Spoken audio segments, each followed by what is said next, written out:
مولانا صاحب ایک سوال ہے جی کہ مرد کے لیے نماز میں کتنا جسم اپنا ڈھانپنا چاہیے؟ یعنی نماز میں مرد کے سطر کی کیا کیفیت ہو؟ ہاں جی ہاں جی ٹھیک ہے، کہاں تک ہونا چاہیے جی سطر؟ بات آپ پوچھ رہے ہیں کہ نماز میں مرد کے لیے کتنا لباس لازمی ہے؟ لباس لازمی ہے جی جی۔ کم از کم کتنا ہونا چاہیے جیسے نماز کم ہو از جائے؟ کم کتنا ہونا چاہیے، کتنا ضروری ہے؟ کتنا ضروری ہے؟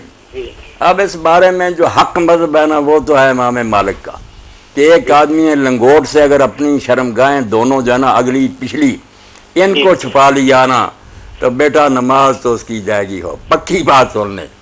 اس سے آگے ہے کہ اگر اس نے رانے ناپ سے لے کر گھٹنوں تک ڈھانک لی تو یہ دوسرا نمبر ہے۔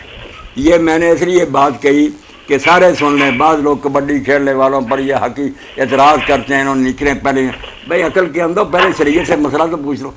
شریعت میں جو حصے ننگے کرنے حرام ہیں وہ صرف قبل اور دبر ہے، پیشاب والی جگہ اور پخانے والی، یہ ڈھانکے یہ اس کو کہتے ہیں عورتیں مغلظہ، ایسی شرم والی چیزیں ہیں جو سختی کی ہے دین میں۔ آگے عورتیں مخففہ کہ آپ ناپ سے لے کر ران تک اگر چھپائیں یہ بھی چھپانے کے قابل ہے مگر ہلکی ہے، کبھی ضرورت پڑے ننگا کرنے کی تو کوئی بات نہیں۔ بس مرد کے لیے تو ہے یہ، اس کے علاوہ کوئی لباس اس کے لیے فرض نہیں۔ نماز باقی اس کے گلے میں قمیص نہیں، سر پر کچھ نہیں، پڑھتا ہے نماز ٹھیک، بلکہ گرمیاں ہوں پنکھے وغیرہ نہ ہوں تو ہم تو گاؤں میں سب کچھ اتار کر طے بندی صرف ہوتا تھا، ایک ہی چادر میں پڑھتے تھے اور سنت رسول پر عمل کرتے تھے کہ صوب واحد میں حضور نے جماعت کرائی۔ یہ لوگوں نے اپنی طرف سے تنگیاں بنا لی جی جی، اور اب یہ بھی بہانہ بنا لیا اس وقت کپڑے نہیں تھے، حالانکہ حضرت جابر رضی اللہ تعالیٰ عنہ کا صحیح بخاری میں آتا ہے کہ وہ نماز پڑھ رہے تھے، وَثِيَابُهُ مَوْضُوعَةٌ عَلَى الْمِسْطِ، کپڑے ان کے پاس ہی تپائی پر پڑے ہوئے تھے، ایک ہی چادر میں پڑھ رہے تھے۔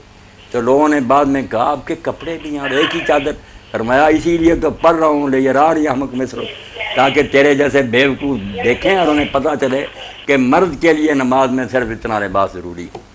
ابو ہریرہ رضی اللہ تعالیٰ عنہ سے ایک آدمی نے پوچھا کہ ایک کپڑے میں نماز، انہوں نے کہا ابو ہریرہ کو جانتے ہو؟ خود اپنے بارے میں کہا، اس نے کہا ہاں آپ ہی ہیں صحابی رسول ہیں۔ انہوں نے کہا میں کئی مرتبہ نماز پڑھتا ہوں ایک چادر میں، حالانکہ میرے کپڑے میرے پاس پڑے ہوتے ہیں۔ تو مرد کے لیے میرے بھائی سے زیادہ یہ ناف سے گھٹنوں تک